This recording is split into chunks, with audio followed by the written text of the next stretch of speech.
Sorry about that. got bronchitis. Yeah, waited too long to go to the doctor. Waited 2 weeks, you know. Well, the reason I waited so long, I got that hypochondria. It's hypochondria, not that other than. Basically, what happens is I think I'm sick when I'm not, and I got a short attention span. And this doctor's took years, literally years, to find out what was wrong. So what happens is, let's say the neighbor got the arthritis. Then I got the arthritis. And then I think I might see Elvis, and I was like, is that Elvis? And then it's not, and I forgot I got the arthritis. So, in fact, the doctor actually had to keep me from watching that TV show that I used to enjoy, the TV show House, that Dr. House there, because in the space of that hour, not counting the commercials now, well, I'd get every diagnosis. So they would guess the wrong diagnosis, like hyperdiabolia promexia, and I'd say, oh my gosh, I got that. And then say, well, we're going to have to amputate the leg. And I go, oh my gosh, I'm going to lose my leg. And then they'd say, well, he doesn't, he's just allergic to water. You know what I'm saying? That show. So doctor finally said, Jimbo, you got to stop walking. I love that show. So I started walking Dancing with the Stars. That's what I did. Well, but this isn't this isn't about my diagnosis. About a story.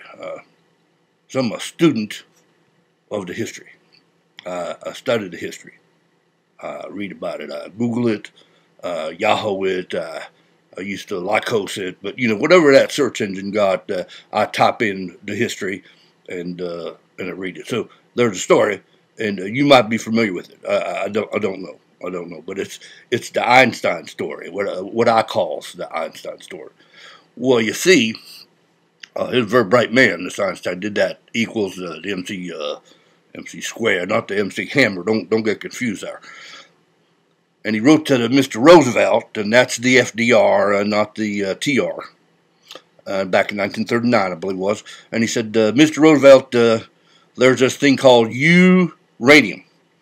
And it's found in like Czechoslovakia, and I believe in the Congo, and in Canada, not too much good to that, or in the U.S. of A., which he's the president of. And he said, I do believe this could be a bomb, and the bomb could be so big that if you put it on a boat, because Mr. Einstein, very bright man, but thought, well, that bomb has to be too big for an aeroplane. So he put it, his thing put it on the boat and moved it into the harbor, and it would blow up and wipe out the city. So anyways, I started thinking, well, Einstein, a nice Jewish gentleman, lived in that Germany place with the crazy man, that Adolf Hitler, and they did not get along. And Dr. Einstein, he was an anti-war gentleman, and I believe he ended up in the U.S. of A. or Switzerland or perhaps Australia or one of them safe places.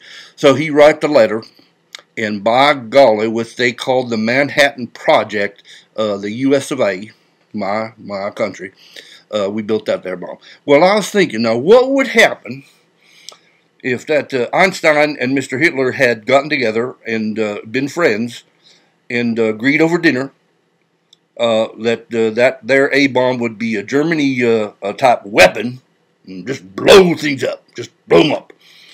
And I thought, well, they would have won the war. Would all be driving German cars now. I believe that's BMW and the VW and perhaps some other cars there like the Porsche or the Audi Porsche. So then I imagine what would happen, say, on the 10th anniversary of the dinner where Mr. Hitler and Dr. Einstein agreed on this A-bomb, what that might have gone like. And I have deliberated. And I put together just a little, short little thing to share that moment with you. I believe it might have gone something like this. Starting with the Dr. Einstein.